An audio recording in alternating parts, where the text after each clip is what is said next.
Warahmatullahi wabarakatuh. Alhamdulillah rabbil alamin wassalatu wassalamu ala asyrafil anbiya wal mursalin. Sayyidina Muhammad wa ala alihi washabbihi ajma'in. Rabbi shrah li sadri wa yassir li amri wa hlul min lisani yafqahu qawli. Amma ba'd. Kita sambung balik kitab kita ni bantahan kepada Habib Munzir dalam bab hadis. Sekarang ni kita satu topik ya hadis lah. Tentang ilmu hadis. Jadi pernyataan yang ke-6 ni Habib Munzir berkata, lalu bagaimana dengan saudara-saudara kita masa kini yang mengeluarkan fatwa dan pendapat kepada hadis-hadis yang diriwayatkan oleh para imam ini? Mereka menusuk fatwa Imam Syafi'i lah, kritik kali dah menusuk dia. Menyalahkan hadis riwayat imam-imam lainnya. Kritik habis. Ulama moden ni kononnya kritik ulama-ulama dulu dah, kitab-kitab ulama dulu. Seorang periwayat mengatakan seorang periwayat mengatakan hadis ini dhaif. Maka muncul mereka ini memberikan fatwa bahawa hadis ini munkar. Dari manakah ilmu mereka? Apa yang mereka fahami dari ilmu hadis? Hanya menukil-nukil dari beberapa buku sahaja, lalu mereka sudah berani berfatwa. Ini kata Habib Munzir dah. Saudara-saudaraku yang kemuliakan. Habib Munzir kata lagi dah. Saudara-saudaraku yang kemuliakan, kita tidak boleh berfatwa dengan buku-buku. Kerana buku tidak boleh jadikan rujukan untuk mengalahkan fatwa para imam terdahulu. Bukanlah bererti kita tidak boleh membaca buku. Namun maksud saya bahawa buku yang ada pada zaman sekarang ini adalah pedoman paling lemah dibandingkan dengan fatwa-fatwa imam-imam terdahulu. Ini kata Habib Munzir dah. Okey, kita sanggah ni. Pernyataan Habib Munzir, saudara-saudaraku yang kemuliakan, kita tidak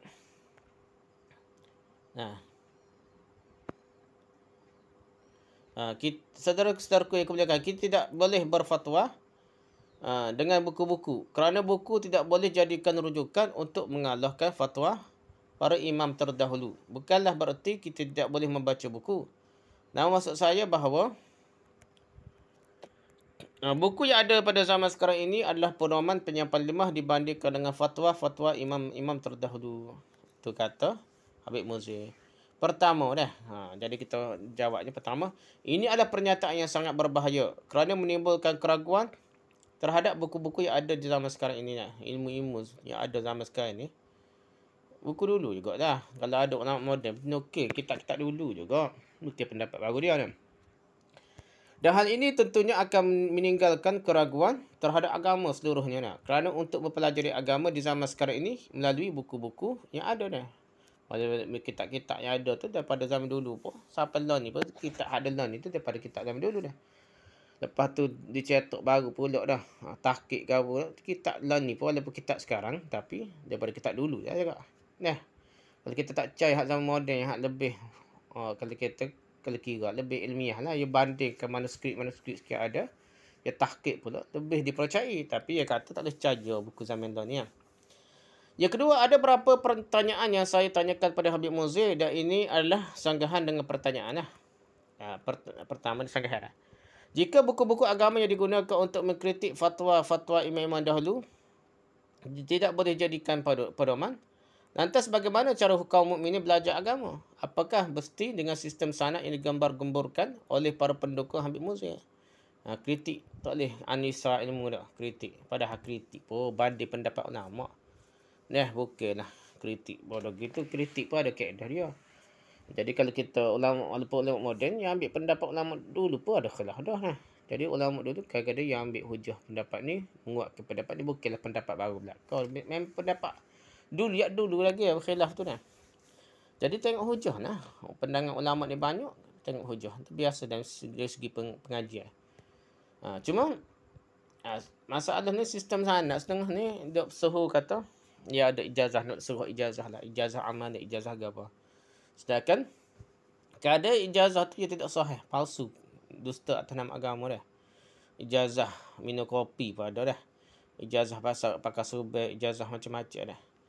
Setengah tidak ada sabit pun dengan Nabi SAW.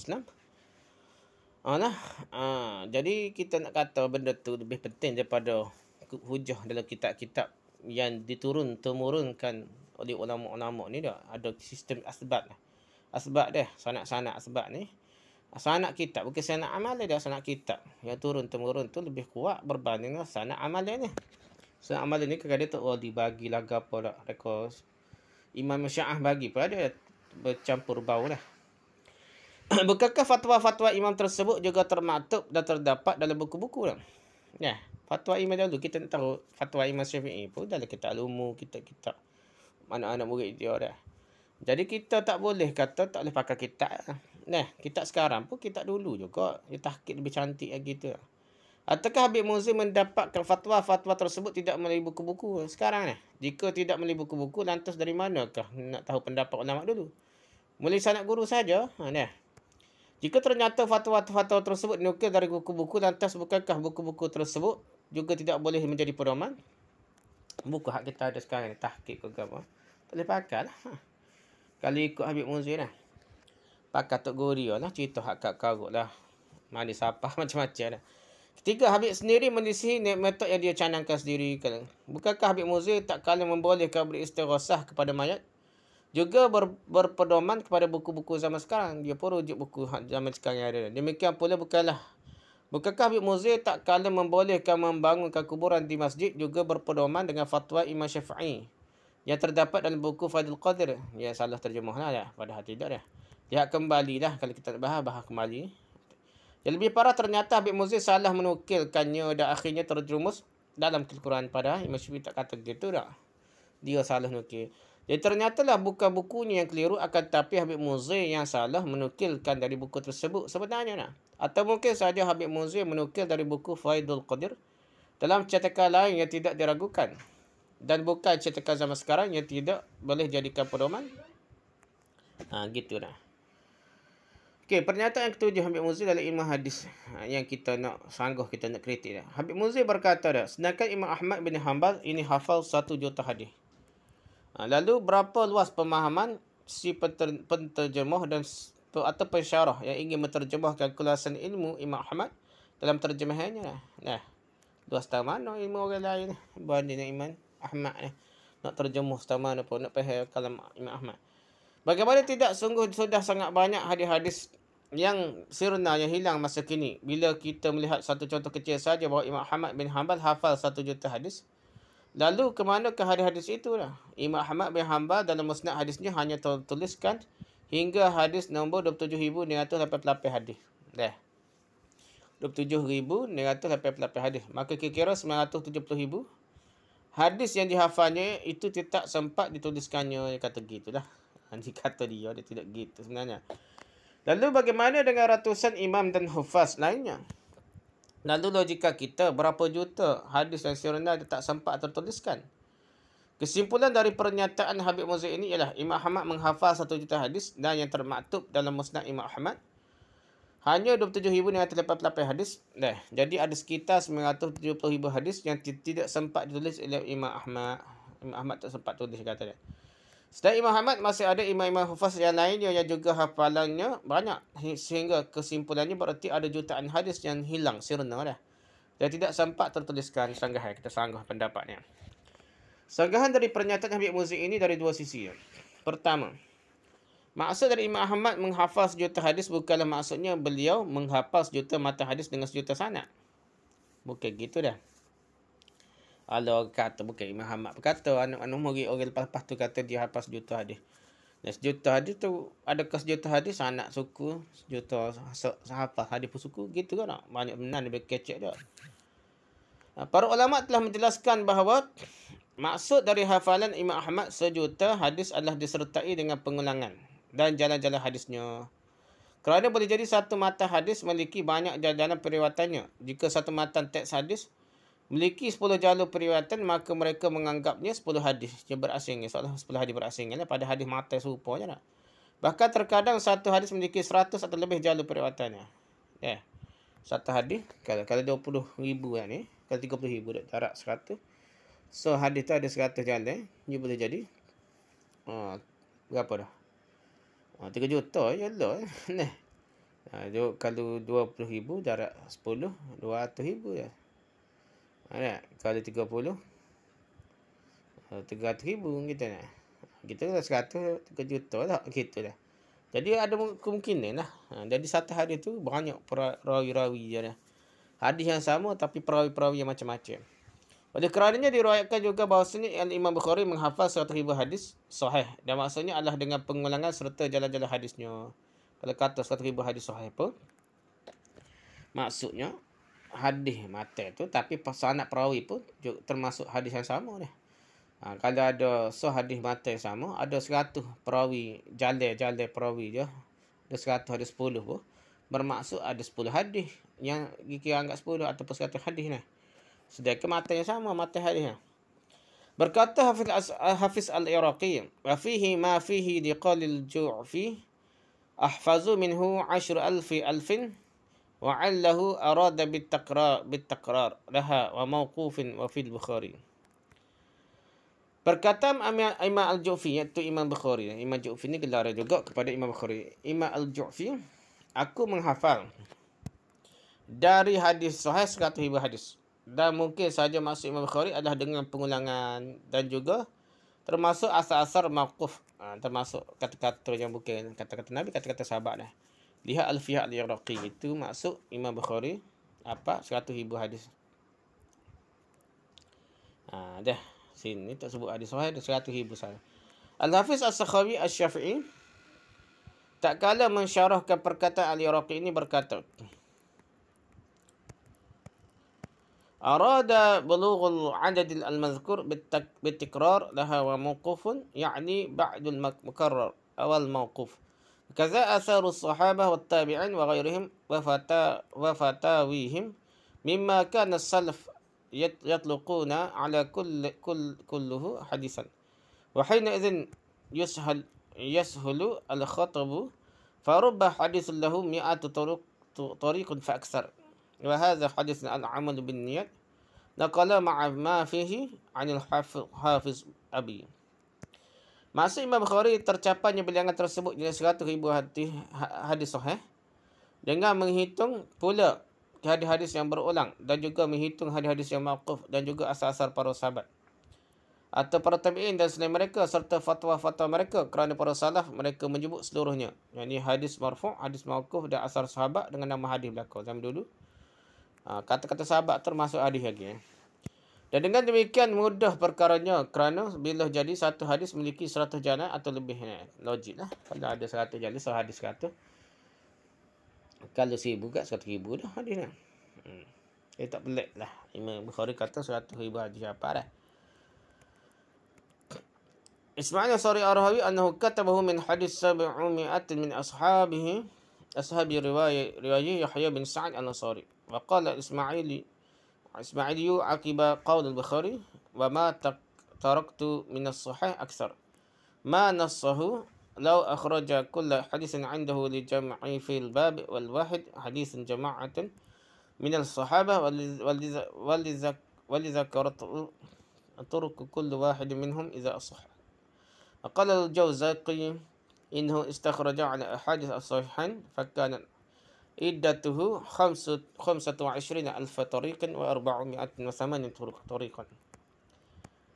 Lihatlah hadis al-a'mal bin niyat.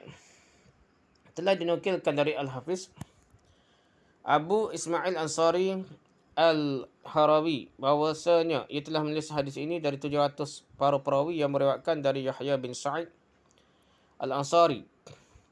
Dan Ismaili mengomentari perkataan Bukhari, hadis-hadis sahih ya aku tinggalkan lebih banyak dengan perkataan beliau, seandainya Imam Bukhari mengeluarkan seluruh hadis yang ada padanya, maka ia akan mengumpulkan dalam satu bab hadis jamaah banyak orang dari sahabat.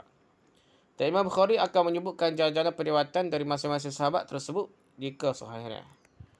Al-Jawzaqi berkata bahawasanya telah dilakukan istikhraj terhadap hadis dalam Sahih Bukhari dan Sahih Muslim, iaitu meriwayatkan hadis-hadis yang terdapat dalam Sahih Bukhari dan Sahih Muslim, akan tapi tidak melalui jalur Imam Bukhari dan Imam Muslim. Maka bilangannya mencapai 25,480 jalan. Jadi orang usaha nak cek start mana Bukhari Muslim ni. Hadis yang sama tu 25,480 jalan dah. 25,000. 25,480 jalan dah. Maksudnya ada tu berapa ribu je lah. Tapi cari jalan-jalan lain jadi 25,000. Asalnya berapa ribu? 5,000, kita 4,000, 8,000 gitu dah. Kemudian As-Sakhawi menukilkan perkataan gurunya Ibn Hajar yang berkata, قال شيخنا إذا كان الشيخان مع ضيق شرطهما بلغ جملة ما في كتابيهما بالمكرر ذلك فما لم يخرجاه من الطرق للمتن التي أخرجاها لعله يبلغ ذلك أيضا أو يزيد وما لم يخرجاه من المتن من الصحيح الذي على شرطهما لعله يبلغ ذلك أيضا أو يقرب منه فإذن إنصاف ذلك إلى ما جاء عن الصحابة والتابعين بلغ العدة التي يحفظها البخاري بل ربما زادت وهذا الحمل متعين وإلا فلو عدت أحاديث المساند والجوامع والسنن والمعاجم والفوائد والأجزاء وغيرها مما هو بأيدينا صحيحة وغيره ما بلغت ذلك بدون التكرار بل ولا نصفه انتهى. Guru kami Ibn Hajar Asqalani berkata, jika Al-Bukhari dan Muslim dengan begitu ketatnya persyaratan mereka berdua telah mencapai bilangan tersebut, iaitu sekitar 14,000 hadis. Dua kitab tu dah. Dengan pengulangan masalahnya berulang banyak, maka hadis-hadis yang tidak dikeluarkan oleh mereka berdua berupa jalan-jalan riwayat dari matan-matan. Hadis yang telah dikeluarkan oleh mereka berdua boleh jadi juga mencapai jumlah bilangan tersebut atau lebih lagi dah. Dan matan hadis, isi kandungan hadis lah. Matan hadis yang sahih, yang sesuai dengan persyaratan kriteria Bukhari dan Muslim, boleh juga mencapai jumlah bilangan tersebut atau mendekatinya. Lalu jika bilangan-bilangan tersebut ditambah dengan asar para sahabat dan tabi'in, maka bilangannya akan mencapai bilangan yang telah dihafal oleh Imam Bukhari lah. Iaitu sekitar 100,000 hadis yang sahih. Dan boleh jadi lebih banyak lagi. Dan harus demikian penjelasannya. Kerana jika tidak demikian, maka jika dihitung hadis-hadis yang terdapat dalam musnad-musnad, jami'-jami', sunan-sunan, mu'jam-mu'jam, al-fawaid dan juz-juzuk, dan yang selainnya yang ada pada tangan kita, baik yang hadis yang sahih maupun tidak sahih, maka tidak akan mencapai bilangan tersebut 1,000 dah. Jika tanpa pengulangan dah. Kalau tanpa ulang tak sampai 1,000 dah. Bahkan tidak akan sampai setengahnya dah. 50,000 pun tak sampai. Fathul Mughis juzuk 1 muka 56-57.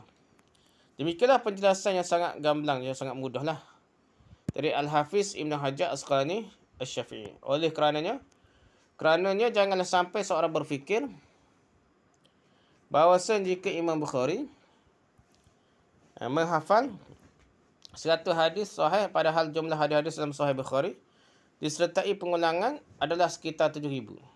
Dah campur dengan gula 7,000 hadis. Dan tanpa pengulangan sekitar 4,000 hadis. Maka berarti masih tersisa 93,000 hadis sahih. Kalau kita kira 100 setiap satu dah. Ini tentunya pemahaman yang keliru lah. Bagaimana penjelasan Ibn Hajar tadi dah. Jadi dengan demikian, maka maksud dari para imam tak kala mereka menyatakan telah menghafal atau menulis ratusan ribu hadis, maka maksudnya adalah jumlah jalan-jalan hadisnya juga termasuk dah. Jadi satu hadis matan isi kandungan sama. Kalau ada 100 jalan, dikira 100 hadis. Ibn Hajar juga berkata, wa dzakara Sa'id bin Abi Maryam qala sami'tu Malik bin Anas yaqulu katabtu bi yadayya 100,000 hadis. Qala al-Qadi Ibn al-Mantab wa 100,000 yasma'uha Malik fatadha'afu ila 'asrina wa yatasha'abu aktsaru min alfin tariqin. Sa'id bin Abi Maryam berkata, aku mendengar Imam Malik bin Anas berkata, aku menulis dengan tanganku 100,000 hadis. Sa'id bin Abi Maryam kata, Al-Qadi Ibn al-Muntab mengomentari, dan 100,000 yang didengar oleh Imam Malik maka semakin berlipat-lipat jumlahnya hingga di masa kini dan bercabar-cabar lebih banyak dari 1 juta jalannya. An-Nuqat Ali bin Salah juz 1 muka 1 hingga 1 jadi bersanak tu, sanak semakin banyak tu jadi berkembang, bercabar-cabar hadis kira berlain lah. Perawi lain jadi hadis yang kira lain lah. Berkata Imam Az-Zahabi Asy-Syafi'i. Imam Az-Zahabi Asy-Syafi'i kata apa? Wa fi tarikh Dimashq min tariq Muhammad bin Nasr sami'a Yahya bin Ba'in yaqulu katabtu bi yadayya alfa hadis qultu ya'ni bil mukarrar ala tarahu yaqulu law lam naktubul hadis 50 marrah wa arafnahum. Dalam kitab Tarikh Dimashq dari jalan Muhammad bin Nasr yang mendengar dari Yahya bin Ma'in, ia berkata, aku telah menulis dengan tanganku 1 juta hadis. Aku Imam Az-Zahabi berkata, Iaitu dengan berulang-ulang lah. Tidaklah engkau melihatnya berkata, kalau kami tidak menulis hadis itu 50 kali, maka kami tidak mengetahui hadis tersebut. Sirah A'lam An-Nubala, juzuk 11, muka surat 44-45 lah.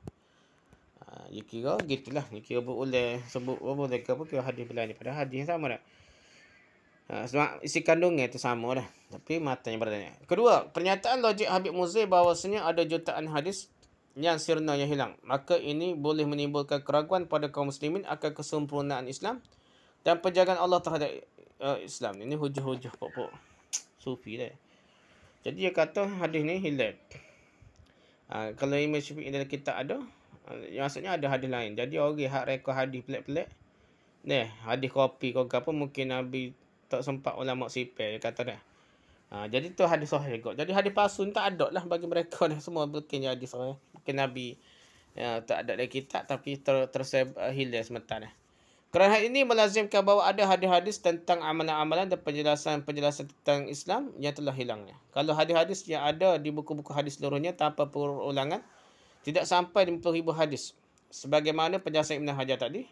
Padahal jumlah hadis yang sirna hilanglah menurut Habib Muzir adalah jutaan. Maka tentunya yang terjaga dalam Islam kurang dari 5%-nya Islam. Hal lain tu banyak Islam tertinggal. Tentunya hal ini sangat menimbulkan keraguan akan kesempurnaan Islam.